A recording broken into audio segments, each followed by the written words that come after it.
In the name of Allah, the most beneficent, the most merciful. Assalamu alaikum wa rahmatullahi ta'ala wa barakatuh. My name is Gareth Bryant. My journey to Islam in general began at the age of 13, in which I was very heavily, deeply struggling with how I fit, like basically in the universe. And I grew up as a Christian, and as a Christian, I was taught that Jesus possessed divinity, he was the Son of Allah, and I never believed that, and that's something that never intellectually sat right with me, and it's something that I never believed in my heart. But I didn't know which direction to go because I wasn't an atheist. The more I was taught that Jesus possessed divinity, the more I began to disbelieve in it, because I was a Bible student, I was a church community member, and I would study pretty in-depthly, referring to my Bible studies about teachings in the Torah and the Bible and what have you. But every time it came up to the point of Jesus possessing divinity, something that I always had a problem with. And whenever I would go to speak with people about the authenticity of the quote-unquote divinity of Jesus, peace be upon him, they never gave me answers that were suitable or sustainable or even factual.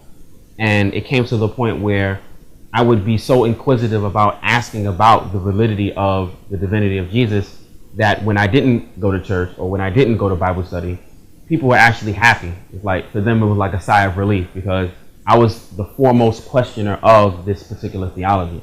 And the more I received answers that I knew weren't intellectually favorable, that drove me further and further away from Christianity, to the point where I decided to just disavow myself from Christianity in general. Fortunately, I was never an atheist. I never had this belief that a divine creator does not exist. I always believed that a divine creator, in fact, does exist.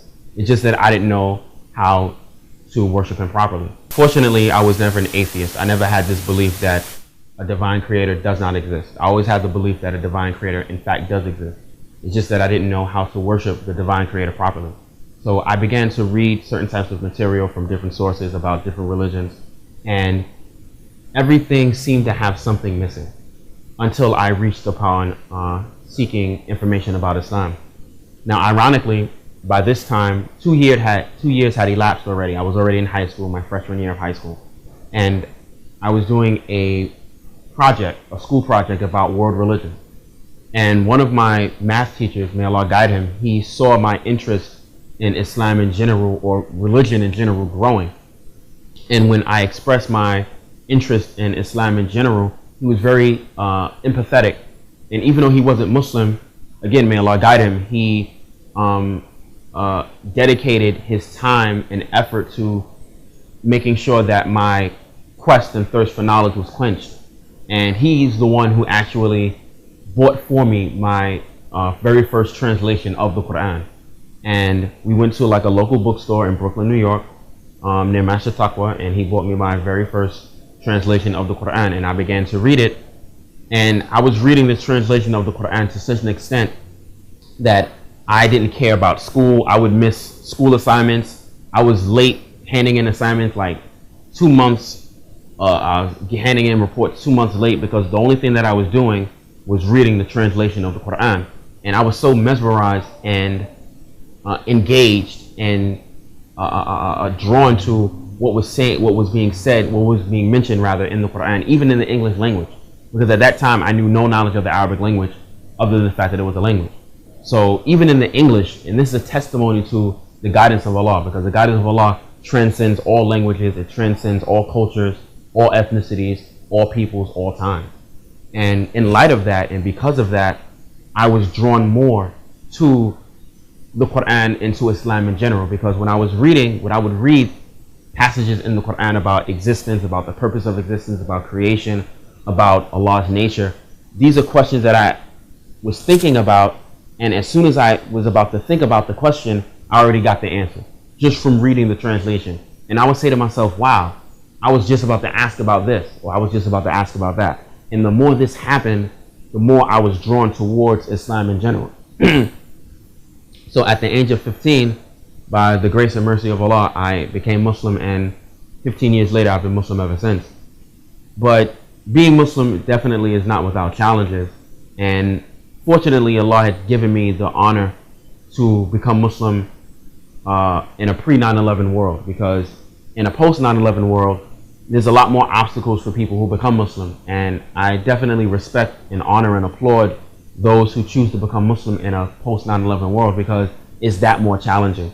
And I've heard horror stories from my fellow reverts, from people who become Muslim, who their parents are like adamant, their families are adamant, and they say ridiculous questions to them like, how can you join a religion of terror? How can you join a religion of violence? And to be honest, only Allah knows whether or not someone like me would have had the fortitude to deal with those type of challenges becoming Muslim in a post-9/11 world. As a Muslim growing up in high school, I was like a typical youth, basically. I wanted to fit in, I wanted to be popular, so I was willing to do anything and everything to fulfill that. And unfortunately, that caused me to be very irreligious at that point in high school. And then there was a point where after high school, I began to become more religious. And what ended up happening is that in my yearning and quest to become more religious, I began to become very radical and unyielding and merciless to people. And that had a very negative impression on not only people who knew me before I became Muslim, but people who knew me while I was irreligious, and also people I had begun to encounter or engage. And this placed a very negative taste in their mouths about me personally as a Muslim and Muslims in general. And there was a point where I really had to stop and reflect as to how I treat people. And I realized that the way I was treating people was very wrong.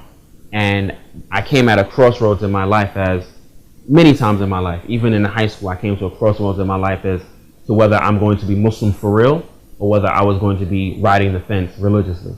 And the praises for Allah that I made the decision in high school to make sincere steps towards becoming more religious.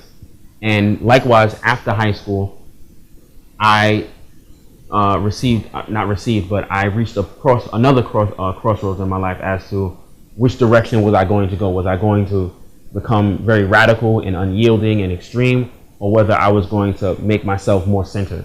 And again, by the grace and mercy of Allah, I decided to take a turn and become more centered. And I've been a better Muslim and a better person for that. I know people who have done work with Why Islam, and I really, really respect their efforts to a great deal. And even like the methods of Why Islam and how they have this hotline and how they're so engaging with people, that's actually encouraged me as a da'i to be more engaging with people and to look for new methods and modalities on how to relate more to people and build more connections with people, because that's really what da'wah is about, making the connections with people. Because just like I spoke about at the Reverse panel here at the ICNA convention, calling people to Islam is not about making people Muslim or converting people or trying to convert people. Because oftentimes as people who are du'at, people who are callers to Islam or Islamic workers, we have this unauthentic notion that we are the ones who are the source of guidance, where in fact it's Allah who's the source of guidance. It's just that we are, or what we hope, and we have hope in Allah so that He makes us facilitators of the guidance. We hope that He uses us to guide people, but we in ourselves are not the source of guidance. Only Allah is the source of guidance.